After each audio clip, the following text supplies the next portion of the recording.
I'm sorry, I had to end the video because time was running out. Let's move on to the Spanish Super Cup as Barcelona was playing against Athletic Bilbao.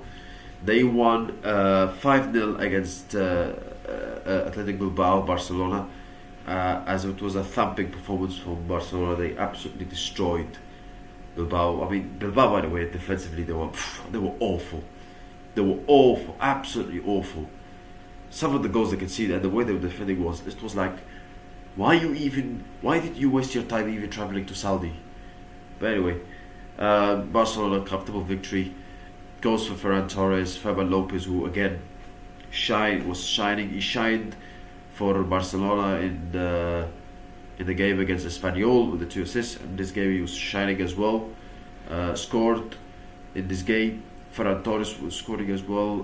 Rooney Bardigi, 2 goals from Rafinha as well, who again shows why people needs to give him more of the respect that he deserves. 2 brilliant finishes from him, and Barcelona a very comfortable victory. Hansi Flick was also kind of resting some of the big players for Barcelona like Yamal, Lewandowski, probably for the final on Sunday. And he even after when Barcelona winning 4-0, 5-0, he started to take off players like Pedri, Rafinha to rest them for the final. So it was kind of a sensible thing from Hansi Flick's side, and Barcelona, it was a very comfortable victory. I mean, they could have put, I don't know, the whole second team, and they sort of were beating this Athletic Bilbao side, because this Athletic Bilbao side are not good, but Barcelona took advantage of it, and they were very good in this game, and they were very clinical, ruthless in front of goal, and a very comfortable victory for Barcelona, and they go through to the final. And then you go to Serie A. You've got Inter Milan. They beat Parma 2-0. However, Napoli dropped points against Verona 2-2. They were losing 2-0 in the first half. However, they came back in the second half with good fight back goals from McTominay and De Lorenzo, which that means in the Serie A table, it's a goal 4 points clear of AC Milan and Napoli, which was proved to be, that draw for Napoli proved to be a stumble in the title race for them, as they're now 4 points behind Inter. However, AC Milan still have to play today, so if they win their game today, they will be 1 point behind Inter. So yeah, but Inter have been in a very good run of form recently, and they've been fantastic this season. And I have to say, Christian Chivu, the guy who I didn't rate that much, he's done a decent job, even though they got knocked out in the Supercoppa Italiana by Bologna. They've been a very good run of form. I would say after the AC Milan game, after AC Milan Atletico, they've won games. They've been keeping clean sheets. It's been strong defensively. So you have to give credit to them. But still, and they're looking really good. They're in pole position in Serie A, but it's obviously still a long way to go. Let's move on to today's games. Premier League, Arsenal against Liverpool. Arsenal, they're in a very good run of form. They're winning games. Everything is going in their favour. They have a chance to go 8 points clear over Manchester City and Aston Villa. Gabriel Magalhaes came back from an injury after for the Aston Villa game, and it looked very good. And he scored also against Bournemouth, even though he made that mistake. And they've got some players. Despite they had that period where they drew to Chelsea and they lost to Aston Villa, and they had players injured like Gabriel Magalhaes, they were still winning games, even though they were scoring on goals like against Wolves and against Everton. And they had players coming back like Gabriel Magalhaes, and I think they've been back to their best, Arsenal, in terms of performance against Aston Villa, where they were fantastic in the second half, and against Bournemouth. Yes, they conceded some goals, which is something that Arteta would like to avoid and keep clean sheets. But at the same time, they're winning games, and they look very, very good right now. And they play Liverpool at home, who they're struggling massively. Arne Slot is they've signed so many players in the summer transfer window, and they've gone backwards. Gone backwards somehow. They haven't been good enough, and they've even in the games when they were winning against Wolves and against Tottenham, they were not convincing in the last two games. Leeds and Fulham, the performance was not that great as well. So the fourth in the Premier League, only 1 point clear of Brentford. But if they keep performing like this, I wouldn't be surprised if they miss out on the Champions League next season. Even though the other the teams around them are inconsistent, Liverpool are also inconsistent.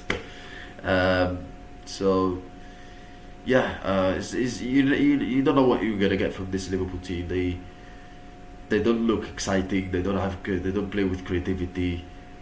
Even when Liverpool was struggling at times, let's say Jurgen Klopp 2022-2023 season, even though they were struggling, they still had that spark, that fire and attack, that still had creativity to try to attack and score goals and cause teams problems. And even at home, you will have the fans, pushing them, and at home they're usually strong at home under Klopp. Whereas this Liverpool team, when they're struggling on the Arne Slot, there's nothing. There's nothing. Under Klopp, it was something to hang into. You'd say like, you still have Salah, you still have Firmino, you still have whatever. Good players like Luis Diaz. You still have Jota, but this Liverpool team, they have nothing. They have nothing. And yeah, you could say one of Liverpool's best players in the last couple of games has been Wirtz. He's been stepping up a bit recently, but again, it's not enough when your team's also not performing well as well. So yeah, but Arsenal, they look very, very strong. They have a very good chance of winning the Premier League. I'm pretty sure that. Arteta has done a very good job at Arsenal. Despite Arsenal, they finished second place in the last 3 seasons, and that must have hurt them. That must have been a pain in their asses, let's say. And I think Arteta was telling to the players before the start of the season, was like, okay, you suffered the pain of losing to Manchester City and Liverpool and seeing them lifting the title. You want to experience that pain again? No. And Arsenal have shown that. And I think I'm impressed by Arteta as well, because despite Arsenal finishing second 3 times in a row, he's found a way to motivate this Arsenal team. He's found a way to make them still have the hunger again, to go again, despite, and go again and keep fighting. Even they finished second 3 times in a row and lose the Champions League semi-final last season. So because whenever a team reach its peak, or they came close to winning but they haven't done it, they're like, it's almost like the end. But Arteta's found a way to motivate them, to keep them pushing. So you have to give them a lot of credit for that, and you have to give them the credit for the players as well, because they're still fighting, and there's still clearly they use those 3 second places finishes as a motivation, as a fire, as like, okay, you think like we're gonna finish second again? Okay, watch this. So far they're doing a brilliant job right now. So and also Arsenal have a very good squad this time. In depth they have a very good squad, and they have so many depth strengths. Arsenal, in terms of scoring goals, they can score goals from open play, which not many people recognize. People only focus on set pieces from Arsenal, and they are also strong from set pieces. But they also can score from open play, and they've got very good attackers who can score goals, like Trossard.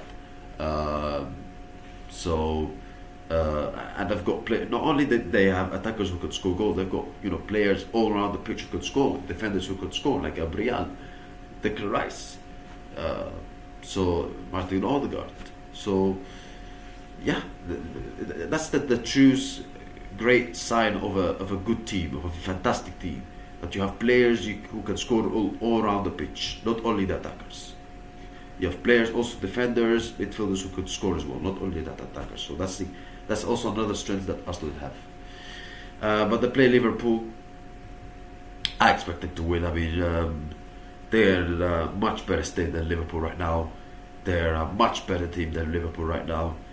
Liverpool look, they don't look good in terms of form right now. Defensively, they look awful. Saka against Kirkis is going to be it's chalk and cheese. But yeah, I expect Arsenal to win this game comfortably. Listen, maybe I'm being too ignorant on Liverpool. I'm being like, they're too dismissive on them, but the way they've been performing recently, and I expect it. And Arsenal, they are more usually strong defensively, and also Arsenal have an amazing record at home this season. I think they won every game at home this season except one game where they drew to City at home. I expect them to win this game quite comfortably as well. So I'm going for a 3-1 win for Arsenal, in my opinion. Real Madrid against Atletico Madrid. This is Spanish Super Cup semi-final. Huge game, Madrid derby. It's also a huge game between these both clubs.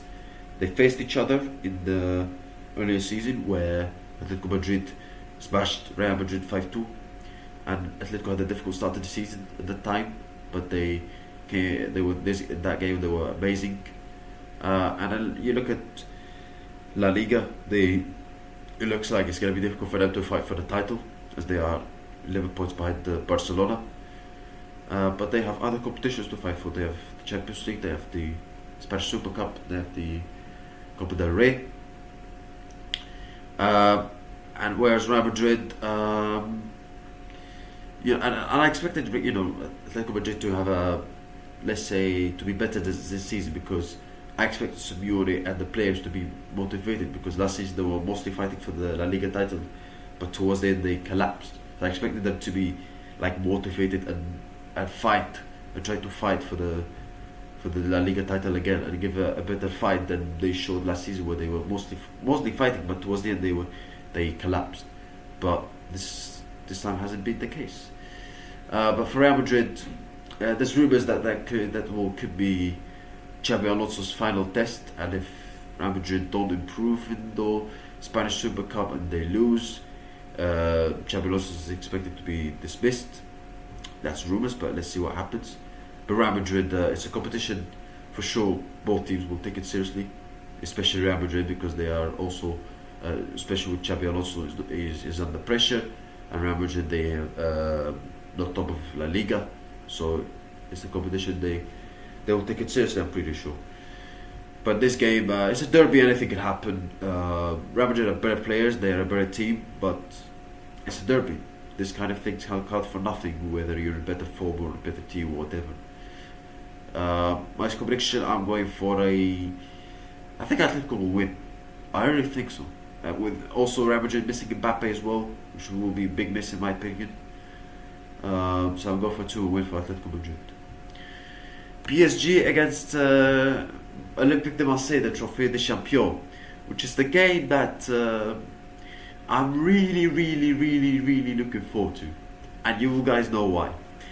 But PSG against Olympique de Marseille, PSG, the second in the French league, which is strange considering that they're European champions, but they've got a big game against Olympique de Marseille. It's the Le Classique, and it's always a big game between these two. As the El Clasico in France. Trophée des Champions. Marseille is the third in the French league. PSG are second in the French league as well, but they, even though Lens have done an incredible job, by the way, by leading the French league, I still expect PSG to win the French league.